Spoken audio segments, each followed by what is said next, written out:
Let's go. Welcome back. We got another episode of Hoop Sense. Trey, how we doing, man? Yes, sir. Man, we got some good playoff basketball going on, some exciting series. Finally got some wins and no sweeps. I know, right? I feel I don't know if I saw it going down like this, but I do think we said the next time you would hear from us that both series would be at 2-1.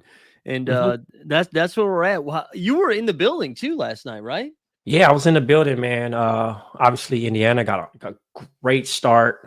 Um, and then Neesmith went down. But also, it was just a terrible third from Indiana. You know what I mean? I watched, the Knicks be down 20. Mm-hmm. And at half, they made some adjustments. Tibbs trusted his bench a little bit more. I like the lineup with DeLon Wright and Deuce McBride. I think it was Josh Hart Yeah. and like two more guys. I'm blanking on them right now, but they kept the game close. And they responded really, really, really, really well. And from there, it was about 10 minutes in the fourth where I see Pacer fans like really panicking. Mm-hmm. So, you know what I mean? From there, it was one of those moments, you know what I mean, where I'm just kind of like, this can be a good game, you know what I mean? Yeah. So, that worked in their favor. Yeah, I mean, as a Celtics fan, I've seen that look before. Hmm. What the Pacers were giving you in the fourth quarter. I thought I was kind of surprised. I mean, Carlisle's been like pressing all the right buttons this entire postseason, so I don't want to be out here second guessing him from my couch. I was surprised he didn't go back to Halliburton a little bit sooner when it seemed like the wheels were falling off, and I was like, you just need to get yourself some good shots here. But I credit the Knicks defense, man. I think that's probably the best defensive performance I've seen. I don't know if they got helped a little bit with Brunson's foul trouble, where Brunson Hmm. picked up his fifth pretty early in the fourth. So they were forced, and then he didn't come back in. I think it was like just under 2 minutes or Which just. was a great call. It was a great call because they had to lean on Carl Anthony Towns and he played Mhm. exceptional. You know what I mean? Like, Yeah. my gripe with Knicks fans, with meme accounts, with fans in general, Carl Anthony Towns is an all NBA basketball player. Yep. For one, multiple all-star, right? And sometimes it's gonna have bad games, it's gonna have good games. Unorthodox, very funny, easy target to joke on. But I'm watching these like meme accounts, like, oh cat, this was like obviously hours during the 20-point lead. Right.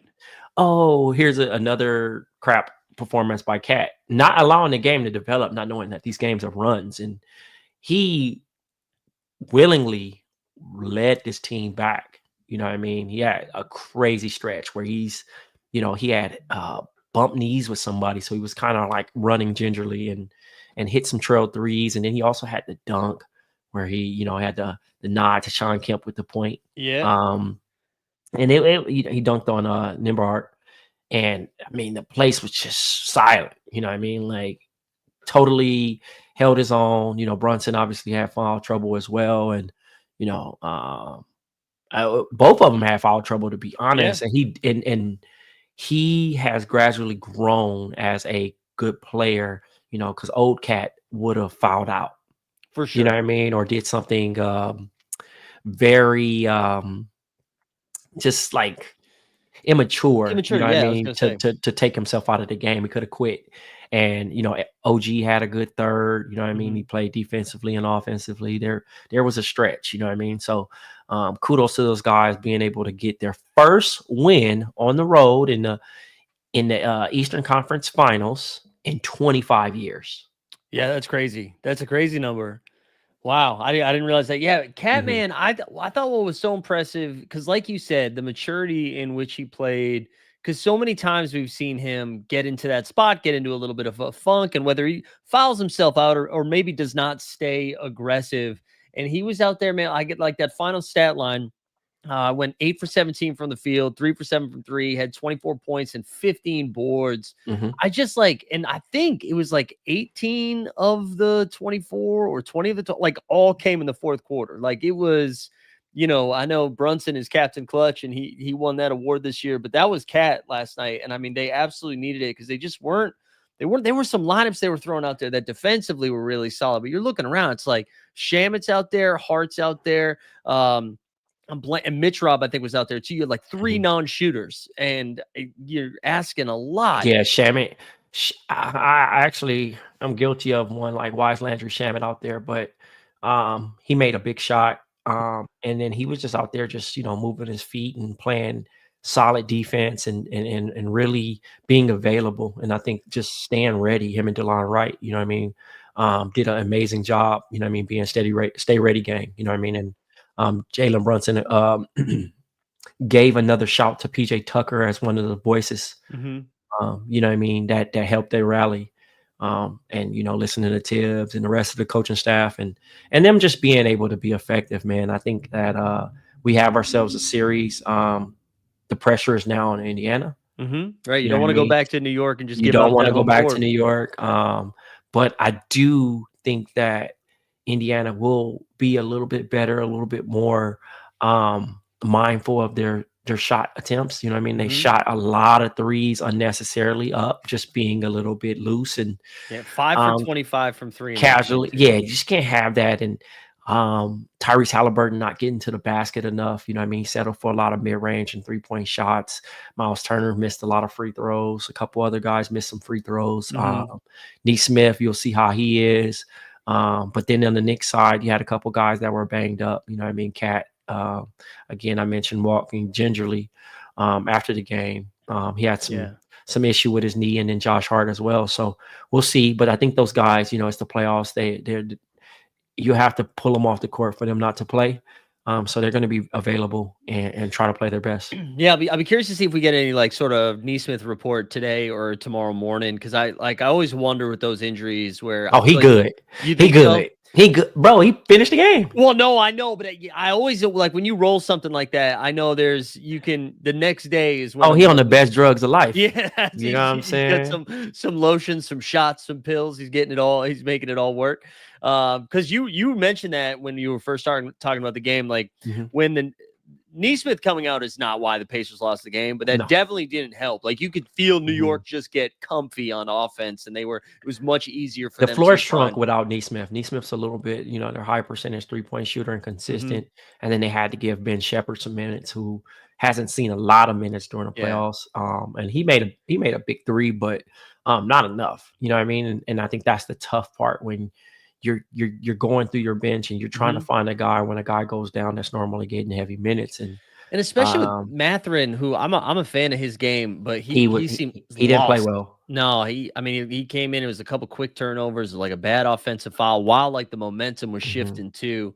And something that Reggie Miller on the broadcast kept calling out was when they got up 20, like it was like 3 minutes left. On the first half, they had that like big run. And Reggie said something about like the importance of them closing this half out strong. Like, don't let the Knicks feel like they can breathe heading into halftime. And to the Knicks' credit, man, they like put their head down, made a couple of tough buckets while getting a stop. And I think it was like a 13-point or 15-point lead at half. And that just seems a little bit more manageable than a 20-point lead. And this Knicks team, like I know they choked away game one as Halliburton did and lose both games at home, but they have won enough of these games that you have to beat them all 4 quarters, because if they sniff a little life, they're going to come get it from you. Yeah, absolutely. I think that the story of this series is don't go up 20 and trying to protect the lead, because be down heading into the fourth. Yeah, it's kind of hard, man, to stay focused on. But yeah, man, the guys, I got a chance to talk to a Knicks player, and he was pretty confident about their odds. They're 6-1 on the road this playoffs. So they're feeling good, especially getting this one. I mean, I think it would have been a little bit rough to come back, from 3-0, but 2-1, and they feel like they can tie this thing up and go back to New York. So, yeah, man, the pressure's all on Indiana to finish the job. And, John Halliburton's free. So he's free. John Halliburton's back. He's not allowed to be on the court, so he'll be in the box seats. But, maybe he rallies up and helps Tyrese go to, the next level. Yeah, they're gonna need a big Hallie game. I see Sharman in the chat was saying should Reggie be allowed to broadcast these games? Why wouldn't he? Yeah, that's how. Why wouldn't he? I mean, that's the same way as you watching League Pass and they got home PA guys. Like, yeah, well, like Mike Green. But I also think that again, Reggie Miller isn't being super biased, bro. He calls it like it is. It is what it is. I think it's just kind of a pain more so knowing the history and association. You I get what think, I'm saying? So you yeah, feel like he can't shift the game. He can't do right. anything like this. I think people got So mad when they after the choke and they saw like the footage of him pointing at Halliburton, but it's not like I mean, maybe I'd feel more aggressive about this if I was a Knicks fans, but like Mike mhm. Breen is going to be calling the finals. So like, do Knicks fans have that same energy if they're normal play-by-play guy and they get to the finals? Like, are you still going to be like, well, Mike Breen technically is a fan? I'm not saying Mike Breen calls the game biasly, just like I don't think really Reggie does either. But I wouldn't even associate Mike Breen as the biased person. You get what I'm no, saying? Like all these guys are professionals, and at exactly. the end of the day, like Reggie Miller's employed by Turner. You know what I Yeah, mean? So it is what it is. You got to call a game. You know what I mean? He yeah, just happens to be a Hall of Famer from Indiana Pacers, and he wasn't the only one in the building. They had Dale Davis, Rick Smits, that's right. Travis Best. They had Steven Jackson. They had Dale Davis. They had Derek McKee. The list went on, man. All there Al last night. Harrington, all there last night. Oh, You know what that's I mean? awesome. So it was pretty cool, honestly, because I have often wondered what those guys were up to, and Yeah, they had Roy Hibbert, and like again, I think it's a cool experience to welcome back some of the guys that created the foundation of that. So yeah. I mean, it's a in the lot. same way, like with New York, seeing Patrick Ewing going to the away games too. Like, I love that. I Mhm. saw the clip of Ewing like leading he was like the first one back into the locker room afterwards. Yep. I love that. I just love that. There was one other thing I was going to ask you about. Like, do you think? I'm just like thinking about the Brunson minutes last night. I'm not trying to rain on New York's parade either. That was like a Mhm. huge W. It doesn't matter how you get it, you get it. But it feels like there's a disconnect with Brunson having a good game and Cat having a good game. Like, They just gotta figure out how to stagger, and I think like the interesting thing, it goes back to Becky Hammond's comments about like having your main guy be Mhm. your point guard. You know what I mean, and leading somebody into victory, especially like high volume shooting. Like, yeah, 11 assists, but they don't feel like actual setup assists. You know what I mean? Yeah, They're more hockey assists, or a play where he couldn't really get a shot himself. So quite interesting how he goes about his approach. But Cat also looked good. You know what I mean? Being able to get some touches. And I don't think he often gets a lot of touches outside of a hockey assist, or, right. catching the ball and running the lane. So they just got to find they got to find a way to call some action for him so he can, get it going. But Yeah, because I'm yeah. I'm all for that. Like when you get into the last 5 minutes of the game and it's Mhm. you like get Brunson the ball, let him take over, get to his spots. But I do think there's value in, like you're saying, those touches early in the game, not even just for Cat, but like getting Bridges into a rhythm and OG into a rhythm, and just like the ball Well, zipping around a I little think bit. why they were down too, especially that late second quarter, to kind of cut it down, I think to like 13. Hmm. Mikal Bridges has had his number called a few times Yeah, where Jalen Brunson wasn't as aggressive because he didn't want to get in any more foul trouble. So they called it like a mid post for hmm, Mikal, and Mikal did his fade away, and had a couple of looks or a lot of triple threat opportunities. So right. again, both of these teams, they're kind of abandoning their playbook, and they're just trying to dig in and see, and get by. And I was quite frustrated as a former guard watching Tyrese Halliburton not be able to get to the basket as much. He Yeah. danced around. It's a lot of screen set for him. And And to credit the Knicks defense too, because I thought they did a good job a couple of mhm, times where like they would just fight through that switch mhm. and so Hallie couldn't do. And then you're right, he just like is dancing again. But there's a couple of times too where he does get into the paint and then just kind of I don't I feels like me when I get into the paint where I'm like F this, let me get me out of Mhm. here. And I think because there was a couple of times too he found that mid range, like he'd get to the paint a little bit and just I kind of mean, pop that's up. all day. That's all Yeah, day. But actually getting in the paint has been a challenge. You know what yeah, I'm saying? Unless it's a ultimate, like a good look.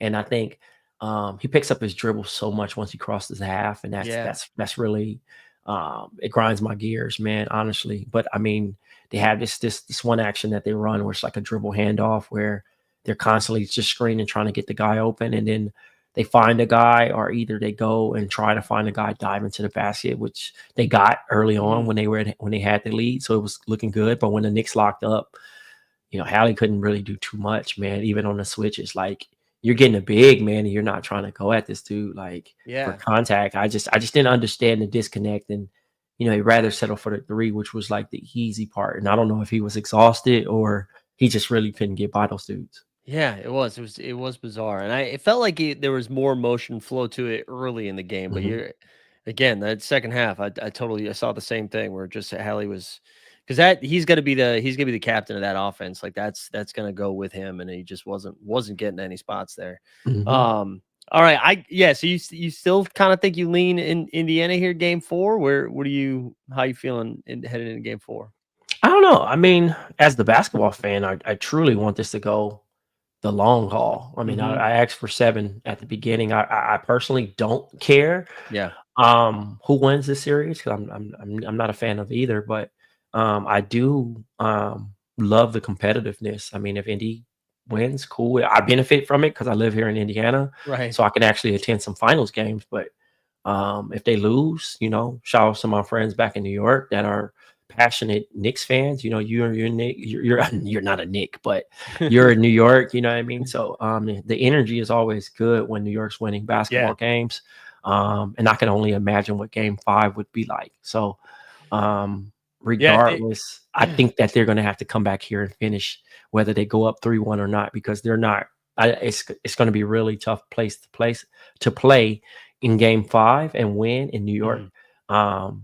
just because everybody's just going to be locked in. Yeah, I'm excited. I'm excited for game five. I do selfishly, same way, hope that the Pacers are able to the Knicks, excuse me, are able to get another one just so Mhm. I want as much of this series as possible. Because this one's fun. I think like the point differential is like even or like 2 points or something through Mhm. 3 games. It's crazy. So more of this, more of this. All right, let's do OKC Minnesota and then we Mhm. can get on out of here. I thought Minnesota was gonna put up a nice little fight. I thought they would steal one of these 2 games, like we said in Minnesota. I did not see that kind of beatdown coming, and Anthony Edwards finally got loose. Yeah, man. I mean, homecoming for Chet, but Yeah, also, just looking at it, man, 40-point loss. You know what I'm saying? Wolves finally hit some shots, and Shea just didn't. He didn't play well. 4 for 13, 14 points, and then also just to give up 70 at half was just big loss. uncharacteristic from the Thunder. So I think it's a good loss for them because they had a reality check and brought Mhm. back down to earth. And I expect Minnesota to also come back out, guns blazing, and try to tie this thing up. But okay, AC is a really good team, and they're going to make adjustments. And I'm not sure that the Minnesota Timberwolves win tonight. Yeah, I'm with you. I think that was, all credit to Minnesota. They finally shot the ball well, right? They finally got some 3 balls to go down. I think, what was the number there? Yeah, 20 for 40 from three after Yeah. not hitting anything for like 6 straight Hmm. games. And then they even turned this thing I do think you could replicate is the turnovers. Like I thought they forced OKC into 14. I thought their defense was just like a lot. They were just all over the place, man. Hmm. They just seemed like they were playing with 6 guys in that first half versus the 5 of OKC. They were just swarming. Um, but yeah, I'm with you. I think it's just a tough task to have to take down OKC. I just think I like that was a perfect storm of OKC not shooting the ball well, not taking care of the ball. And I think it's one of those. I know we've seen the Knicks come back from 20 a couple of times. If you get down by 30 in like the first 17 minutes of the game, I think that is hard to come back from. Like mentally, I think that is hard to like come out in the second half. And if you don't immediately go on like some 14-2 run, it's curtains. Like that's just so much energy just to get it under 20. And Yeah. you could tell early on they just didn't have it. Yeah, absolutely. So, I mean, again, don't care who really wins this one. No. I would love for Minnesota to tie it up. I just don't know if they can consistently win 2 games back to back on OKC. So I would love to be proven wrong, by the Mhm. way. I'm not doubting them No, in no, that I'm instance, but I just think that OKC is just a real tough team to beat twice in a row.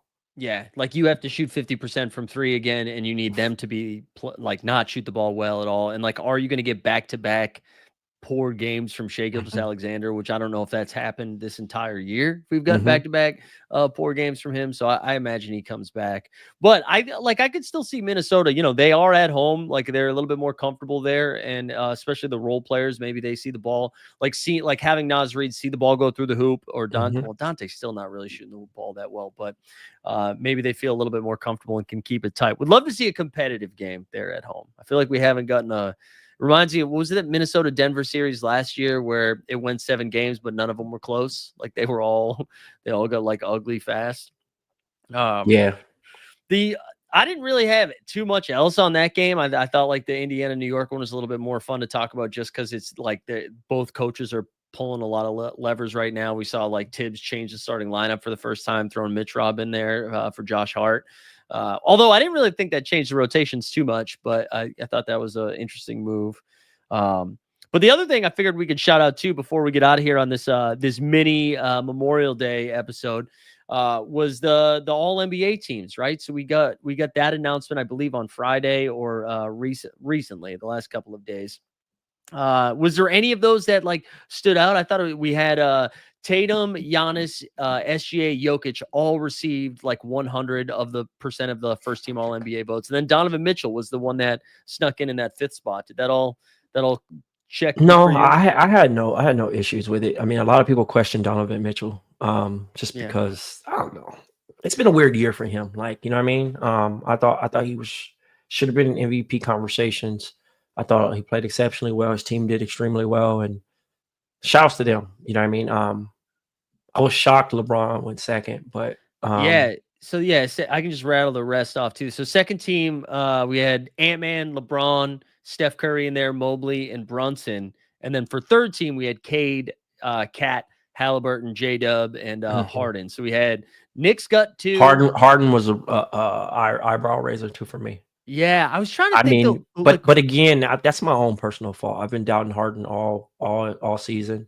Remember before he was selected as an all-star, I didn't think that he was going to be an all-star, and he did play well. And then again, I have to release the thought from what I've seen in the playoffs to just keeping it at regular season. And I think he stepped up while Kawhi was out, and continued to lead this team to get to the playoffs when they were preseason written off.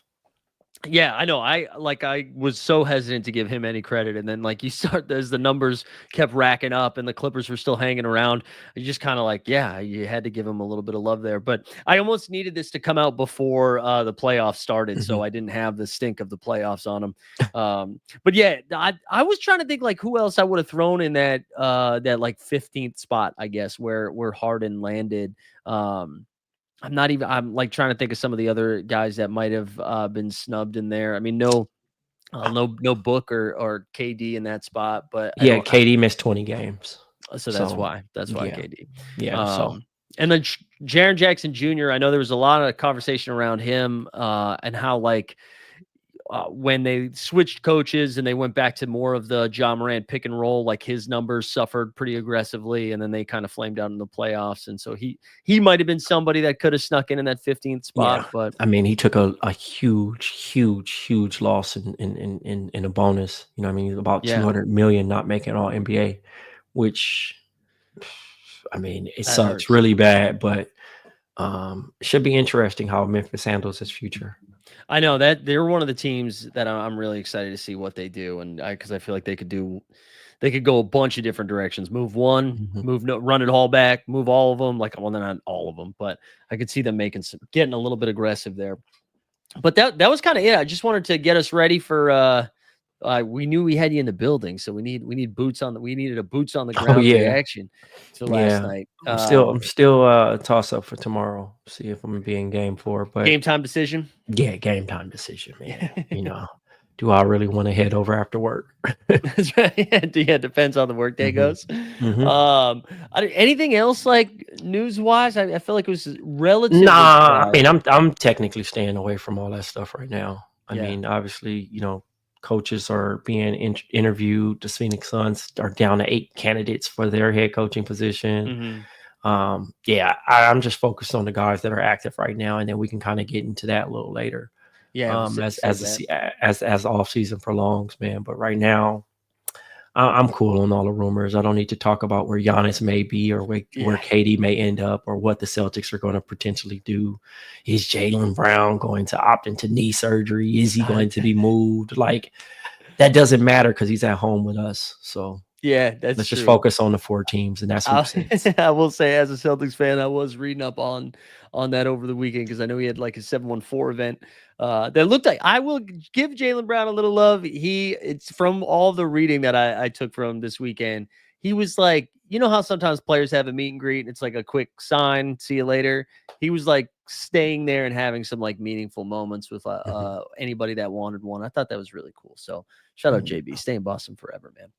All right, I think that'll do it for today. Then a little vacay episode or holiday episode, get you caught up on games 3 and get ready for game 4.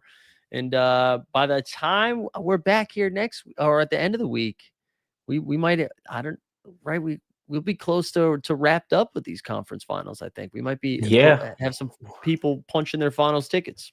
Yeah, we'll be in the finals, man. Hopefully, we'll get some good results, man, in the matchups that America wants. Yeah, God, I know if I see one more tweet being like, "Oh, the ratings," just shut up, enjoy the hoops, man. Yeah, man, enjoy the hoops. Enjoy the hoops. And on that note, man, this has been Hoop Sense.